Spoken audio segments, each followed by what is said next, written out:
ఈ ముక్కోటి ఏకాదశికి అయితే నా జాగరం చాలా ఫన్‌గా జరిగింది. ఎందుకు అనుకుంటున్నారా? నాతో పాటు మా అక్కని, మా మామయ్యని కూడా జాగరం ఉంచాను కాబట్టి.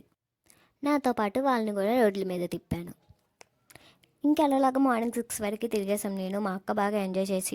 ఇంకా నేనైతే రెడీ అయిపోయి, నేను మా అక్క మళ్ళీ గుడికి వెళ్ళిపోయి అక్కడ దర్శనం చేసుకుని ఇంటికొచ్చేసాం. వచ్చేసాక నేను, మా అమ్మ, మా అక్క బయటకు వెళ్ళాం. మళ్ళీ నాకెక్కడ నిద్ర వచ్చేసిద్దా అనే భయంతో మా అమ్మ నన్నైతే బయటికి తీసుకెళ్ళిపోయింది. సో నాకైతే ఈ పువ్వులు బాగా నచ్చాయని చెప్పి నేనైతే తీసేసుకున్నా. ఆ తర్వాత డీమార్ట్‌కి వెళ్ళాం. చూసారా మా అక్క అయితే ఎలా చిన్నపిల్లలాగా ఎంజాయ్ చేస్తుందో. అది మా అక్క. వద్దనే పనులు చేస్తూ ఉండిద్ది మా అక్క. నేను దానికి ఎలుగుతూ ఉంటా ఎప్పుడు కూడా 24/7. షాపింగ్ అయిపోయాక రిటర్న్ ఇంటికి వచ్చేసాం. మీరు న్యూ ఇయర్ ఎలా జరుపుకున్నారో కింద కామెంట్ చేయండి. నేనైతే బస్సులో జరుపుకున్నాను. ఎందుకు అని అనుకుంటున్నారా? నేను పుట్టిన ఊరు వదిలేసి మా నాన్న పుట్టిన ఊరు వెళ్తున్నాను. ఇంకా నా న్యూ ఇయర్ అయితే బస్సులో కంప్లీట్ అయిపోయింది.